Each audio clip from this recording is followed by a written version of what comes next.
is the continuing story of PEYTON Place.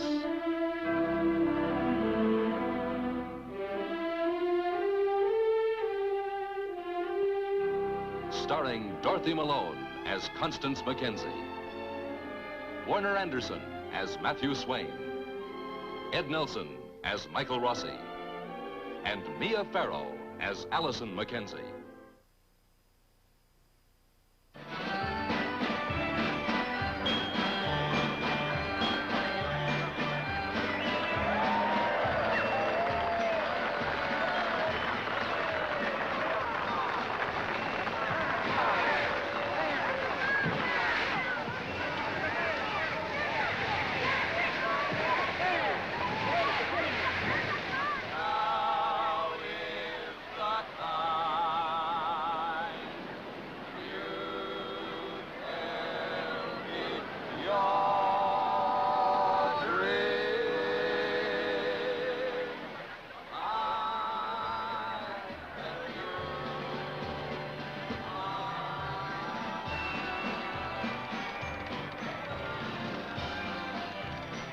Underneath the fun and games is great tension in this festival crowd today.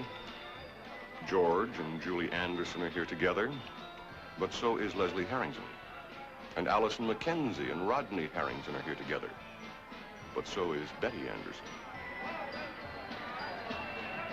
Hello, Matt. Hello, Dr. Rossi. Not exactly an international exposition. We got our crowds. Looks to me like you've got everyone in PEYTON Place working for you. Everybody pitches in.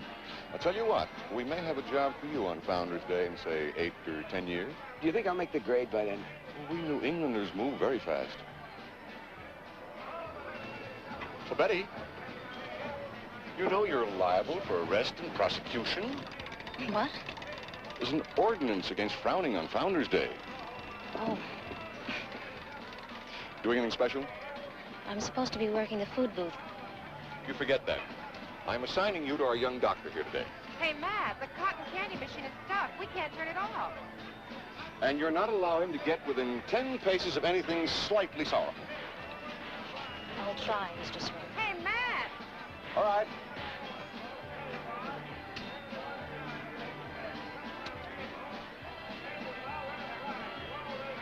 Well, how about a cup of coffee?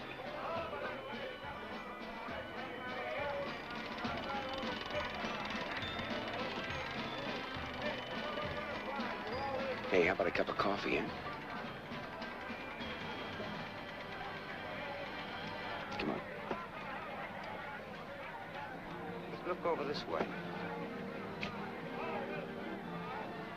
There she is. Betty!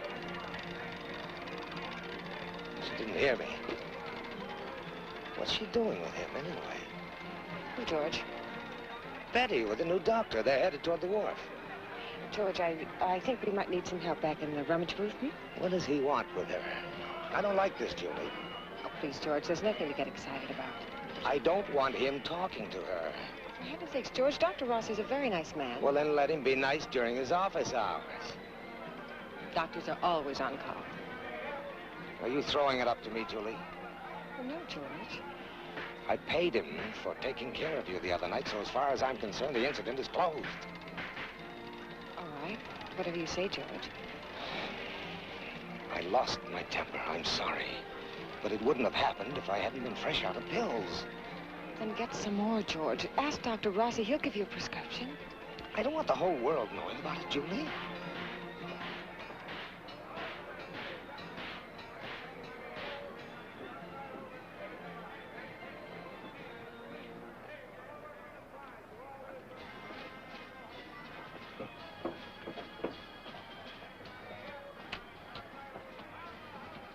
Here you are. Thank you.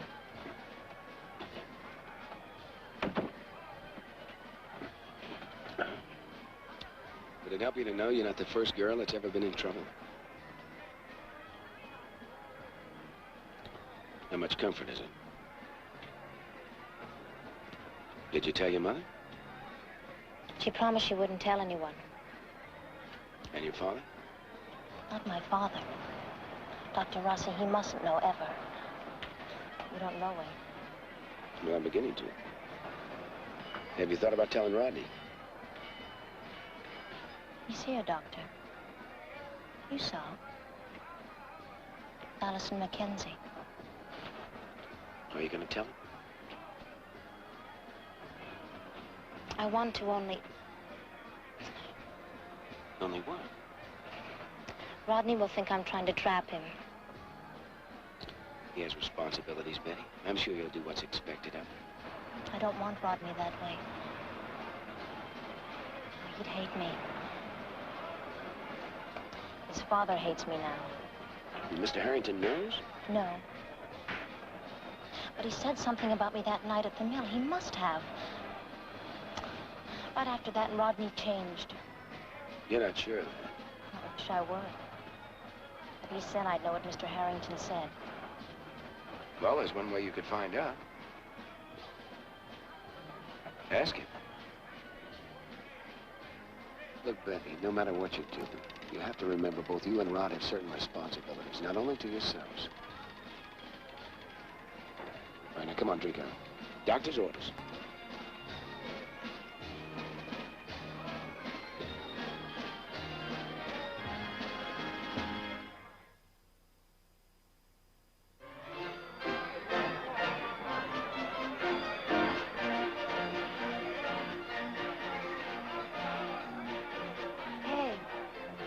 Festival.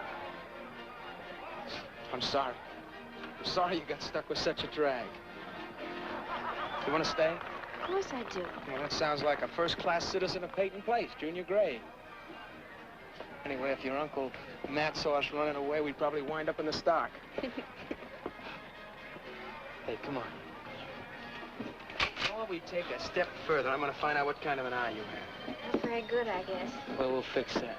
Now you aim, and you squeeze the trigger slow. Did I hit anything?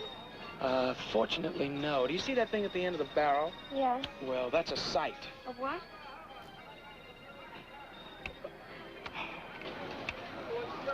Remember now, only wind it once a week. Okay.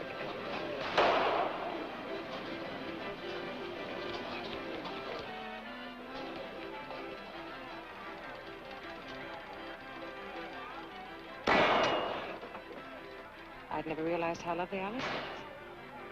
Oh, thank you. You must be very proud of her. Well, I could say the same for Betty. Oh, yes, Betty's quite a young lady now. Sometimes it's just difficult to watch them grow up so fast. Yes, it can be frightening at times. Of course, with Betty, it was different. I mean, you know, she'd been dating for quite a while, always popular, but Allison must all seem rather sudden to you. I can't stop thinking of her as a little girl. And I'm afraid sometimes she thinks she's older than she is.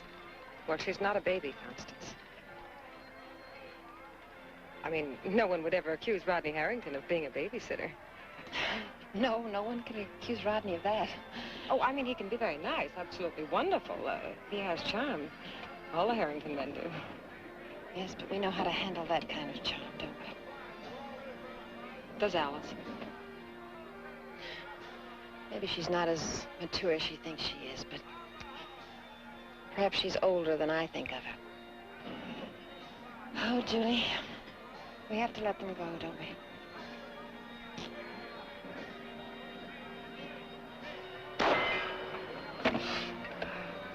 Ah, Just a few pointers and you're practically a monster. I bet you'd tell that to all your students.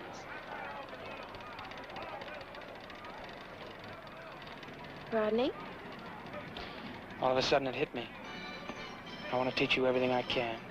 I want to show you everything in the world. That is, if you'll let me. I'll let you.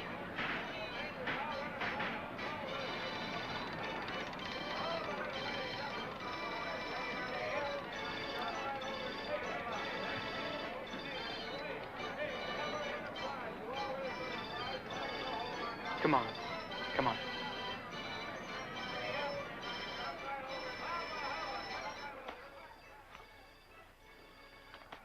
Charlie said he'd open up the bank and we want to deposit some of the cash. Catherine come down with you?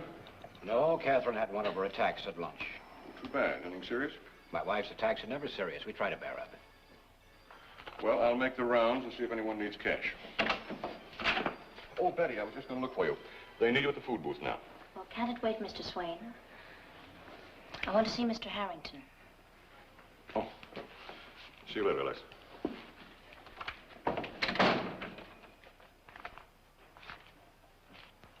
Mr. Harrington? Well, hello, Betty.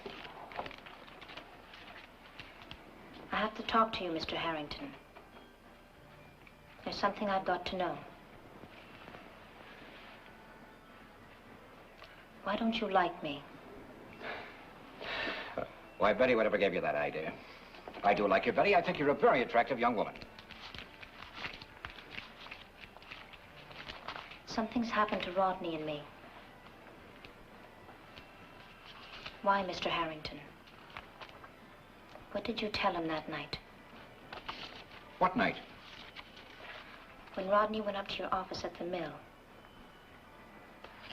It started then. When he came down, it was all over. What did you tell him, Mr. Harrington? Please tell me.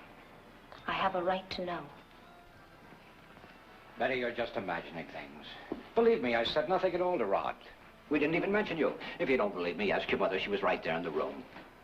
We didn't even discuss you. No, I'm sorry, Betty, but you and Rod will just have to work these things out for yourselves.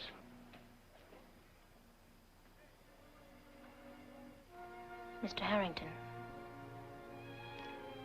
you said ask my mother. You said she was right there in your office that night when Rodney came in. Well? My mother told me she wasn't there. She said she was downstairs in the file room. She said she never saw Rodney at all. Where was she, Mr. Harrington? Just where was my mother?